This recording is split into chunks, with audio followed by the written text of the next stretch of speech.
Hello बेटा। Welcome to जिया देखम classes. कैसे हैं आप सभी? होपफुली सारे ठीक होंगे, अपनी पढ़ाई अच्छे से कर रहे होंगे। क्यों भाई? लास्ट लास्ट क्लास हमने क्या किया था बेटा?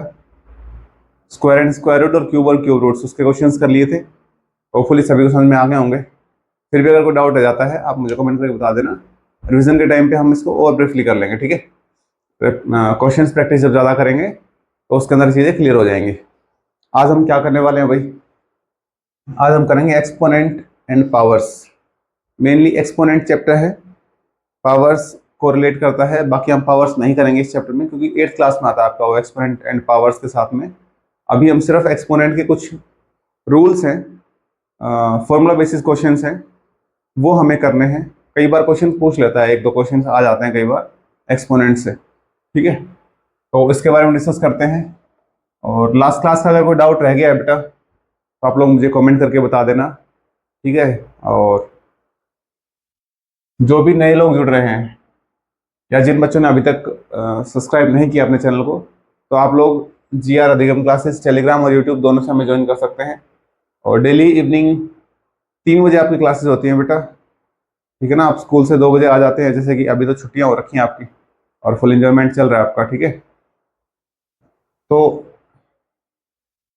आप लोग हमें यूट्यूब और टेलीग्राम से ज्वाइन कर सकते हैं, ठीक है? और ये क्लासेस ऐसा नहीं है कि सिर्फ जून जून में रहेंगी, ये क्लासेस आपके पूरे होल ईयर चलेंगी, फुल ईयर चलेंगी आपकी। तो आप स्कूल भी जाइए रेगुलर, और यहाँ से अगर कोई डाउट आता है तो आप स्कूल में पूछ सकते हैं। और स्कूल में अगर कोई डाउट है, जो चैप्टर हम करवा रहे हैं और वो चैप्टर स्कूल में आपने किया और उसमें कोई डाउट रह गया, तो आप लोग हमें बता सकते हैं या हमारी वीडियोस को देख के वो क्लियर कर सकते हैं। फिर भी अगर कोई डाउट रहता है तो हम इसको क्लियर करवा देंगे, ठीक है? तो आपका जो चैप्टर है कौन सा है भाई?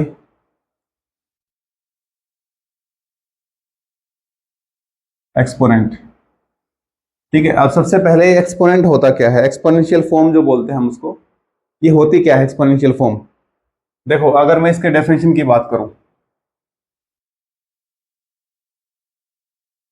एक्सपोनेंशियल फॉर्म कह दो या फिर नोटेशन कह दो।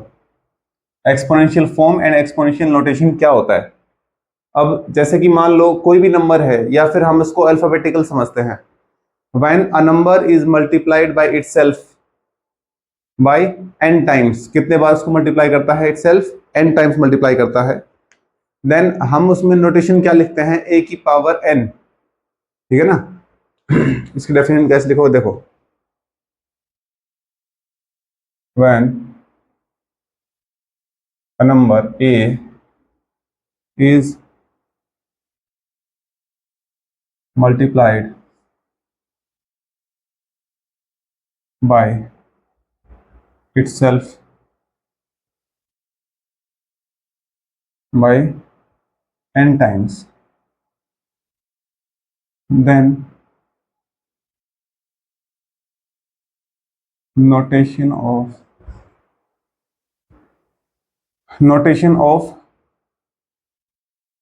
resultant number is a की पावर n। इसको आप लोग अगर बोलना चाहोगे, कैसे बोलोगे इसको? a की पावर n नहीं, a raise to the power n। a raise to the power n, ठीक है? इसको कैसे बोलोगे? a raise to the power n। इतना क्लियर हो गया सभी को? अच्छा, अब यहां तक आपको चीजें ये क्लियर नहीं है कि हम a की पावर n क्यों ले रहे हैं, a की पावर अगर m भी ले रहे हैं तो क्यों ले रहे हैं? इसमें ये जो है आपका चैप्टर, इसमें फॉर्मूला बेसिस क्वेश्चंस आने हैं। तो वो फॉर्मूले जो है, मीन्स लॉ जो है, एक्सपोनेंट्स के लॉ जो हैं, लॉ ऑफ एक्सपोनेंट्स क्या क्या है उसके बारे में डिस्कस करते हैं। लॉ ऑफ एक्सपोनेंट्स कि भाई कौन कौन से लॉ है। सबसे पहला जो फॉर्मूला है आपका, लॉ है, क्या बोलता है?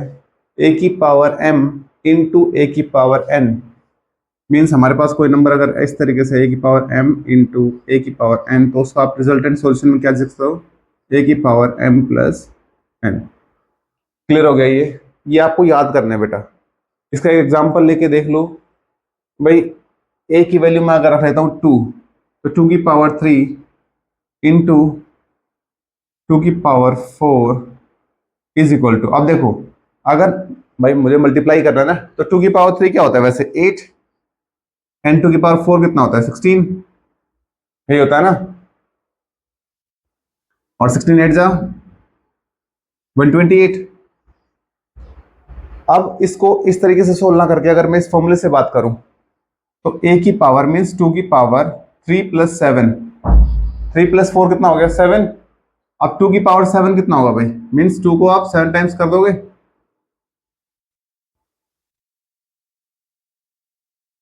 7, 2 × 4, 4 × 8, 16, 20, 32, 64 और 128, इससे वही आ गया ना, 2 की पावर 7 कितना हो गया 128। ठीक है, तो ये फॉर्मूले आपके इसमें काम आएंगे, आपको लेंदी कैलकुलेशन ना करनी पड़े, इसलिए आपको शॉर्टेस्ट तरीके से फॉर्मूला लगाओ और पावर्स को ऐड करोगे तो रिजल्टेंट सॉल्यूशन मिल जाएगा आपको। ठीक है, अच्छा सेकंड देखो इसका क्या कह रहा है, एक बार ये फॉर्मूले हम लोग लिख लेते हैं, मैं इसका एक एग्जांपल करवा रहा हूँ साथ में, उसके बाद जब क्वेश्चंस करेंगे तब चीजें और अच्छे तरीके से क्लियर हो जाएंगी आपको।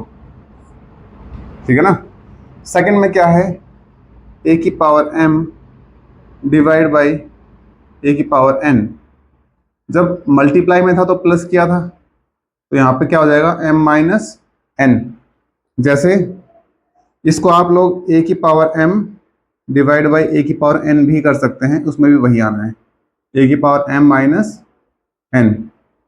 ठीक है ना, इसका एक एग्जांपल देखोगे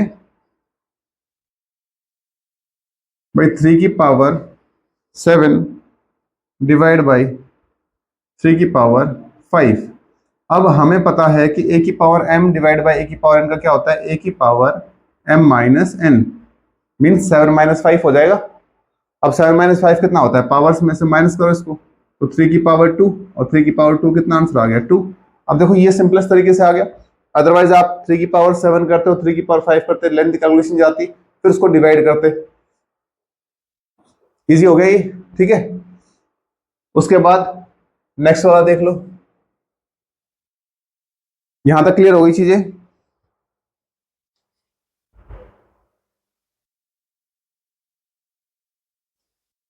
उसके बाद एक कहता है कि भाई a⁻m और उसकी पावर अगर n हो, मीन्स पावर की भी पावर हो, a⁻m और उसकी पावर n, तो उसमें आप लोग क्या करोगे, a⁻m × n, जो पावर्स ऊपर हैं दोनों उनको क्या कर दोगे, मल्टीप्लाई कर दोगे आपस में। ठीक है ना, आपस में क्या हो जाएंगी, जैसे कि भाई 2 की पावर 3 और उसकी पावर अगर 2 लिखा हुआ है मान लो, तो आपस में क्या लिखोगे, पावर्स आपस में मल्टीप्लाई हो जाएगी, तो 2 की पावर 3 × 2, 2 की पावर 6, और 2 की पावर 6 कितना हो जाएगा भाई 64। यस, 2 की पावर 6 कितना हो जाएगा 64, ये आपका आंसर हो जाएगा। क्लियर है, यहां तक चीज समझ में आई, समझ में आ गई। अब नेक्स्ट क्वेश्चन जो है, नेक्स्ट आपका जो लो है भाई क्या है, a की पावर नहीं a × b, अब नंबर्स जो है दो इकट्ठे दे दिया, उनकी पावर इकट्ठी दे रखी उसने, a × b की पावर m, ऐसे कर लो इसको, तो आप लोग इसको क्या कर सकते हो, a की पावर m × b की पावर m। यहाँ पे देखो नंबर्स जो है वो अलग अलग है, पावर सेम है, इसमें हमने यहाँ पे क्या किया था, नंबर सेम थे पावर अलग अलग थी तो ऐड हो गया था, और जब पावर सेम रहेंगी नंबर अलग अलग रहेंगे तो नंबर्स का मल्टीप्लाई करेंगे, पावर के अंदर कोई चेंजमेंट नहीं आएगा। कितना क्लियर हो गया। अच्छा इसके बाद एक और है आपका a डिवाइड बाय b। अच्छा इसको देखो एक बार क्या है इसमें, हाँ हमने मल्टीप्लाई किया ना तो अभी डिवाइड कब करते हैं, a/b की पावर n, तो इसको क्या करोगे, इसको भी ओपन कर लो, a की power n divide by b की पावर n, मीन्स जो नंबर्स इकट्ठी जो पावर थी हमने उसको पावर को सेपरेट कर दिया है, दोनों पावर्स को अलग अलग जब कर देंगे तो a की पावर n और b की पावर n हो जाएगा। अब कई बच्चे इसमें n और m में कंफ्यूज होते हैं, ये सिर्फ पावर्स है बेटा, ठीक है ना भाई, कोई 2 पावर है, कोई 3 पावर, कोई 5 है, तो जहां पे m और n ले रखा है हमने, ठीक है, तो इसको एक बार लिखो जरा आप लोग, फिर इसका आगे करते हैं। हो गया भाई, लिख लिया इसको, स्क्रीनशॉट ले लेना इसका, ठीक है। देखो फिर आगे करते हैं।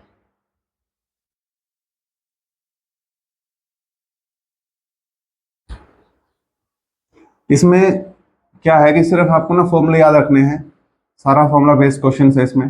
2 क्वेश्चन आपके सैनिक स्कूल के अंदर आने हैं, एक क्वेश्चन आपका मिलिट्री वाले स्कूल में आ जाएगा, ठीक है ना।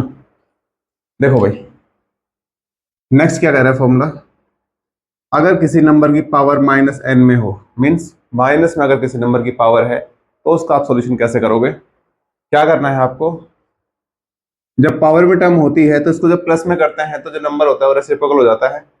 मीन्स ए का क्या हो जाएगा आपका यहाँ पे 1/a की पावर n, ठीक है। अब एग्जांपल के लिए अगर आप समझो इसको,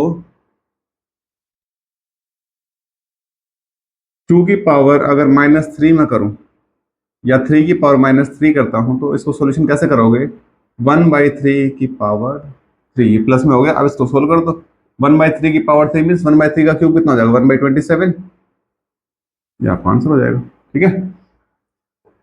तो इसका एक 2 फॉर्मूले और रह गए आपके, a/b अगर लिखा हुआ है और उसकी पावर अगर n है आपकी माइनस में, भाई अगर प्लस में n है तो इसको आप अभी लास्ट में जब हमने किया था a की पावर n और b की पावर n खोल ही देंगे अलग अलग से।